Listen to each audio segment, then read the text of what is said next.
The reason you're talking to PVA is that Ben Affleck's been a spokesperson for us for 16 years, and we're here because of that connection. And we have about 100 million people in our database, so we're in constant contact with them. We wanted to interview both of you and get your story out. Thank you. Honored for the opportunity. I'm not a real journalist. I'm just winging it right now. But I really wanted to talk to you, Judy, about I started a nonprofit in San Diego for kids with disabilities. They're all in wheelchairs. We have about 300 of them, and it's an after-school sports program. And so many of them are coming from homes that are not the perfect setting, and a lot of them are single moms, and I just watch them struggle to cope. I'm wondering, what was it like for you to have a child born with a congenital disability, and from the very start you obviously had challenges. I'm wondering what was it like, and what was it like for Anthony with his friends? Just talk, please. Honestly, it was heartbreaking. Yeah. Having a son where you know that people are going to look at him different, people are going to treat him differently, and you could always hear the voices and the people, like when we would go to the store or even at school, and I knew kids were mean to him sometimes. And being a young mom and being mostly a single parent, it was really hard to navigate. There was a lot of times I was angry and I wanted to lash out, which sometimes I did, but I always wanted Anthony to know love. I always wanted him to see me in a positive light. I wanted him to know that I was not going to put any limitations on him, that I loved him just as he was. There was absolutely nothing wrong with him. One leg, so what? Who cares? I have different things that, that are limitations to me. So who was I to tell Anthony that he couldn't?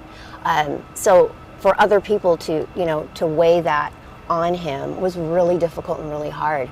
But after a while, Anthony has been a blessing since day one, and I constantly remembered that every day. So Anthony wanted to try something. He was young. I would let him. It wasn't, he'd fall, he'd mess up, and that would hurt. But I knew that if I didn't allow him to figure out things on his own, that I was only hurting him myself.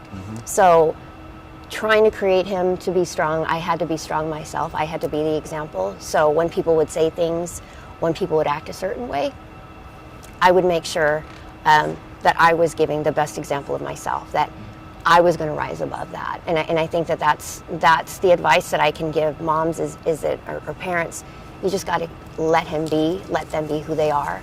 To me, Anthony is absolutely perfect. There is nothing missing on my son, and if I could change anything, I would not. Anthony's been a blessing, and I'm grateful for him every day. You'd be the perfect spokesperson for caregivers. Anthony, when did you say enough being different? I'm just going to embrace the fact that I only have one leg and just move forward. When did that happen?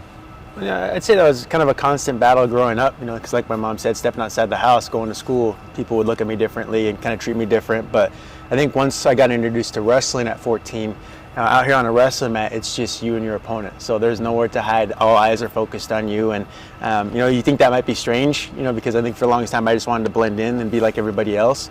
But I think I kind of realized at a certain point that, they're going to look at me no matter what. I wanted to control the narrative of it. I wanted them to focus on what I was given, what I had, instead of focus on what I didn't have. And wrestling gave me that outlet, and it also just helped me to develop that confidence to be comfortable with who I was, how I was made, and just to show people, that doesn't matter. And what matters is me and who I am and what I have right now. And I'm just grateful for wrestling to have given me that outlet. Why did you not pursue adaptive sports, like wheelchair basketball and stuff like that? Well, to be honest, I wasn't really aware of it growing up. Growing up, we lived in California. I played tackle football for a little bit, and it was my cousin who was the one that was always talking to me on the phone. He lived here in Arizona, about wrestling. And so I'd never even seen a wrestling match, but when we moved out here, he took me to one practice, and I just fell in love with wrestling. And for me, it's like once I get focused on one thing, once I get locked onto it, if it's a passion of mine, I just want to dedicate everything to it. And so, any other sports, it didn't matter. It was just wrestling full time for me. But I think that was the biggest thing, is I wasn't aware. It's not like today where, the social media and the Paralympics, and there's so many outlets for kids to see. I didn't really have that growing up, and I wasn't really aware.